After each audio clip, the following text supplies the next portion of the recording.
안녕하세요. 4월 18일 정쌤의 투자일기를 시작하겠습니다. 지난 간밤에 나스닥은 소폭 마이너스로 마감을 했습니다.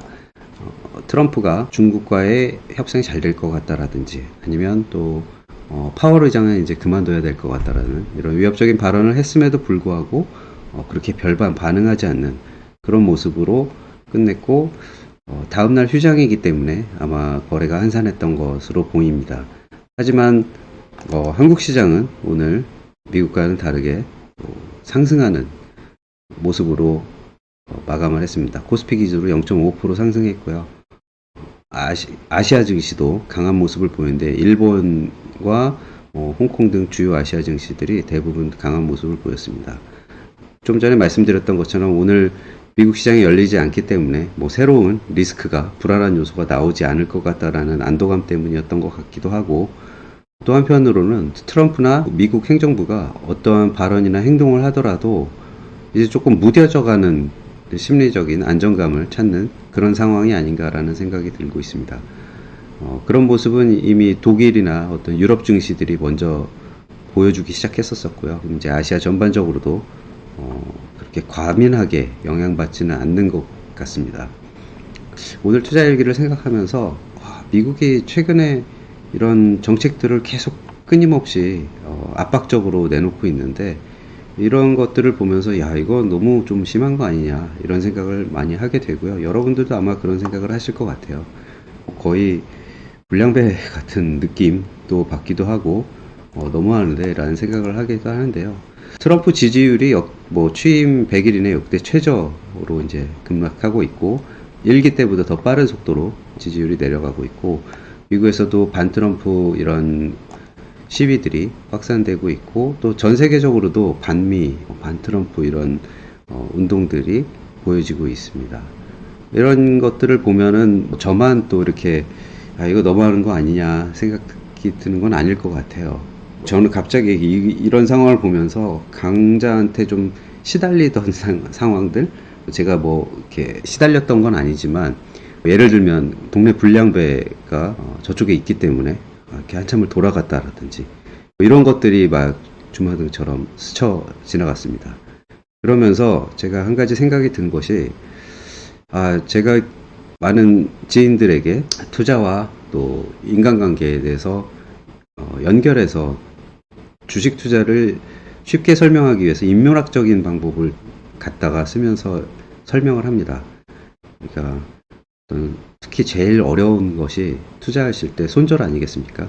그래서 손절 같은 것도 이런 인간관계에 비춰가지고 많이 말씀을 드리는데요.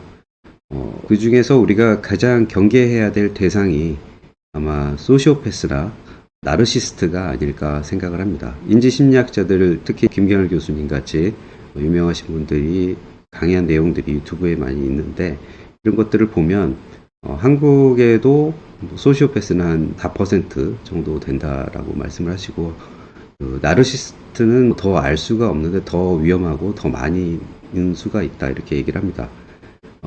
제가 왜 소시오패스와 나르시스트를 얘기하냐면, 트럼프나 일론 머스크가 소시오패스나 나르시스트라고 이제 확인된 바는 없습니다. 그렇지만 그런 소시오패스적 정책, 소시오패스적 행동들을 한다라고 많은 사람들이 얘기를 하죠. 이렇게 반트럼프 정서가 있는 것처럼.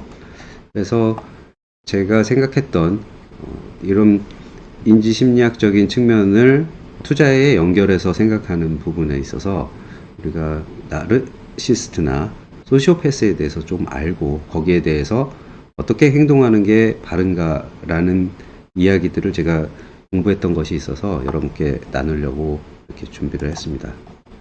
일론 머스크와 트럼프가 소시오패스라는 것은 아니지만 그런 유사한 좀 행동들이 나오기 때문에 우리가 이런 것들을 보고 투자에 좀 적용을 해보자라는 게 제 생각입니다. 인간관계의 임지 심리학적 통찰은 주식 투자에도 저는 적용 가능하다고 생각하고요. 이런 예측 불가한 리더들의 행보가 시장에 미치는 영향이 굉장히 크기 때문에 위험한 인물들을 인간관계에서 좀 이렇게 피하는, 사실 여러 다른 전략이 없습니다. 소시오패스는 피하는 게 답이다라고 인지심리학 교수님께서 말씀도 하시고, 그런 연구 결과들이 이분들이 설득이 안 되기 때문에 피하는 게 답이다. 우리가 인간관계나 사회생활을 하면서 직장이든 어디든 있을 수가 있죠. 네, 그리고 잘 알기가 어렵습니다. 이분들은 또 연기도 잘하시고 거짓말도 잘하시고 하시기 때문에 저희가 쉽게 알아채기는 어려운데 투자에 있어서도 마찬가지인 것 같아요. 이렇게 우리가 기업이나 종목들이 연기를 했다 뭐 이런 건 아니지만 우리가 잘못 분석을 하거나 겉으로 보여지는 것만 보고 기업을 좋다라고 생각을 하고 너무 좋아할 수도 있죠. 그렇게 하고 봤더니 나중에 나오는 결과나 그 기업이 행하는 일련의 어떤 경영 형태라든지 이런 것들이 실망감을 줄 때가 있을 거예요. 그러면 이제 우리가 그 인간관계에서도 저 사람 좋은 사람인 줄 알았는데 알고 보니까 너무 이상한 사람이에요. 그럼 대부분 손절이라는 걸 하지 않습니까? 그래서 투자에 있어서도 이런 거를 조금 적용하는 비유적인 거죠. 좀 더 쉽게 접근하기 위해서 인문학적인 방법을 좀 많이 써서 말씀을 드리는데요. 그런 부분에 있어서 우리가 이거 굉장히 좋은 주식으로 알았는데 아니었다. 그런 건 이제 좀 손절을 할 수도 있는 건데 결론적으로는 이런 소시오패스나 나르시스트는 우리가 피해가야 된다라는 그런 말씀을 드리는 거고요. 일단은 참고적으로 여러분께 이제 알려드리기 위해서 소시오패스의 정의와 특징에 대해서 말씀을 드리자면 감정이 결여되어 있는 분들이에요. 타인의 고통에 공감하지 못하는 게 가장 크죠. 특징 중에 하나가 자신의 행동이 타인에게 끼치는 영향을 전혀 고려하지 않습니다. 그리고 취약자를 소시오패스들이 주로 하는 게 이제 가스라이팅이라고 많이 알려져 있죠. 근데 이 가스라이팅을 하는데 계획적으로 하거나 이렇게 계산을 해서 하는 게 아니라고 하더라고요. 본능적으로 그 대상을 찾게 되고 약점을 빠르게 파악해가지고 본능적으로 처음에 잘해주다가 점점 또 강압적으로 나가는 그런 가스라이팅을 하게 되는데 이분들은 이제 설득이 불가능하다. 논리적 설득이 전혀 통하지 않고 주변에 약간 그런 분들이 있다라면 의심을 좀 해봐야겠죠. 논리적 설득이 전혀 통하지 않는 분들 그리고 오직 회피나 단절 그리고 내로남불 되게 강하죠. 자기가 하는 건 맞고 똑같은 일이지만 남이 하는 건 잘못됐고 이런 성향들이 좀 있습니다. 그리고 나르시스트의 이 심리적 특징은 과도한 자기 이미지 조작이 있어요. 페르소나 되고 싶은 자기를 집착하게 됩니다. 그리고 실제 자아와 그런 페르소나 사이에 불일치가 되게 심한데 마치 맞는 것처럼 이렇게 행동을 하죠. 그래서 타인의 시선을 굉장히 많이 의식을 해요. 관중 효과, 이렇게 타인들이 막 자기를 축혀주고 이렇게 좋게 표현해주는 거를 되게 좋아하기 때문에 인정받기 위해서 가장과 허위 표현이 되게 많습니다. 그리고 거짓말을 굉장히 많이 해요. 그래서 너무 거짓말을 잘하셔서 이분들이 하는 거짓말을 진짜 인지 못할 때가 굉장히 많습니다. 그리고 자기 합리화를 통해서 그런 것들도 잘하고요. 그리고 또 특권의식이 있어요. 자신은 특별한 대우를 받아야 된다라는 생각을 하고 규칙이나 사회적 규범은 자신에게 적용되지 않는다고 생각을 하는 사람들입니다. 때로는 나르시스트가 더 위험하다고 얘기하시기도 하더라고요. 인지심리학자께서는. 왜냐면 소시오패스 같은 경우에는 잘 드러나요. 이분들이 저 사람은 거의 소시오패스에 가깝구나 이게 드러나는데 나르시스트는 그 경계를 그 다음 단계가 사실 소시오패스긴 한데 나르시스트는 그 경계에서 선을 그렇게 넘어가지는 않고 왜냐면 잘 보여야 되니까 그런 그 다른 점이 있는데 이분들이 미치는 폐해도 굉장히 크기 때문에 이분들과는 어떤 사회적 거리를 많이 둔다든지 그런 것이 굉장히 중요하다고 합니다. 심지어 이제 가장 마음 아픈 경우가 가족 중에 있으실 경우에는 그래도 만나는 횟수라든지 최소화해야 된다라고 그런 조언을 하시더라고요. 그런 거를 봤을 때 우리가 어떤 강압적인 상황 이런 것들은 피해야 되는 게 어쩔 수 없이 답이다. 설득이 안 되니까. 그래서 우리가 지금 보고 있는 상황, 이분들이 나르시스트인지 소시오패스인지는 모르지만 트럼프 같은 경우에는 자화자찬이 두드러지고 공격적 관세 정책 추진과 예측 불가 발언으로 혼란을 유발하기 때문에 오히려 나르시스트에 조금 가까운 성향이 아닐까라고 생각을 하고 있고요. 일론 머스크도 많은 분들이 이제 대표적인 소시오패스다라고 얘기하시는 분들도 계시긴 한데 임상적으로 밝혀진 게 없기 때문에 그렇다라고 볼 수는 없지만 같이 일하시는 분들이 힘들다든지 극단적 발언으로 실장 심리를 움직이는 것, 이런 것들을 보면 좀 가능성은 많아 보인다라고 생각할 수가 있습니다. 그리고 이분들의 공통점은 이제 시장의 불확실성, 불안감을 굉장히 가중시키고요. 투자자 피로도를 증가시키고요. 일관적이지 않죠. 이것도 했던 것 같고 저것도 했던 것 같고 뭐 이런 생각이 들게 됩니다. 이런 사례들이 사실 있었어요. 지금도 있지만 무역 전쟁도 그렇고 머스크가 테슬라에서 했던 행동, 트위터 인수 논란, 또 그 직원들을 해고하는 과정들, 뭐 이런 분들. 지금은 또 도지에 에서 행정부 공무원들을 해고하는 일들을 하면서 소시오패스에 가깝다라는 평을 많이 받게 되죠. 그래서 어쨌든 우리가 이런 것들을 피해야 되기 때문에 뭐 이거는 참고적인 거지만 이런 분들을 우리가 잘 알아차리기가 굉장히 어렵습니다. 그래서 이분들에게 인지심리학적으로 대응을 하려면 패턴을 잘 인식을 해야 돼요.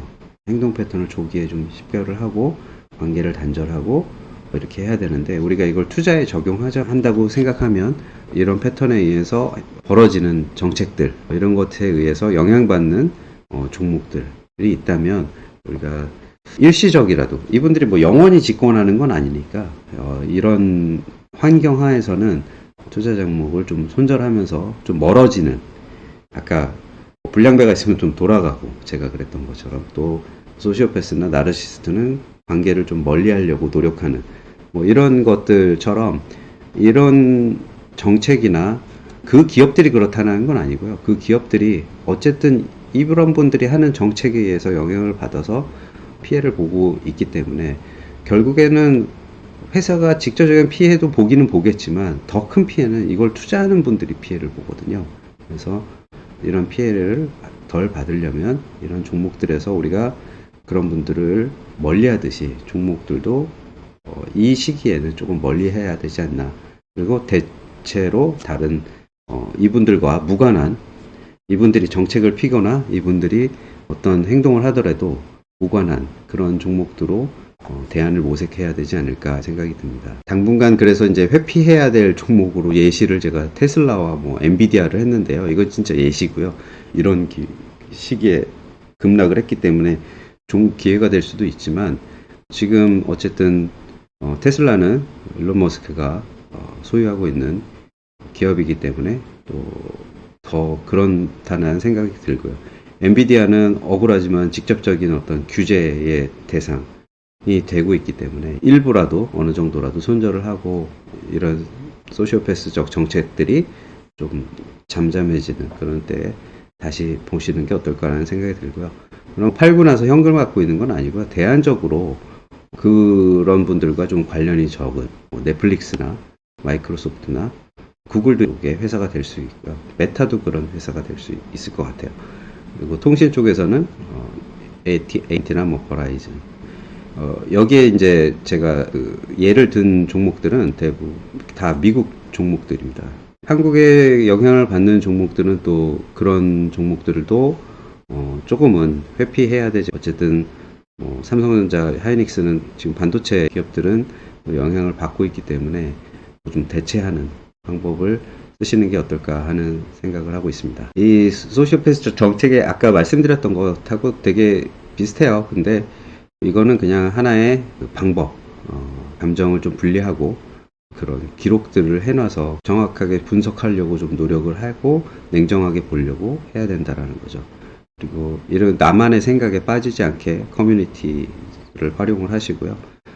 단기 변동 속에 흔들리지 않는 좀 원칙을 지난번 영상에서도 말씀드렸다시피 저 같은 경우는 뭐 행동경제학적 원칙을 쓰고 있는데 그런 원칙을 세우는 것이 좋을 것 같습니다.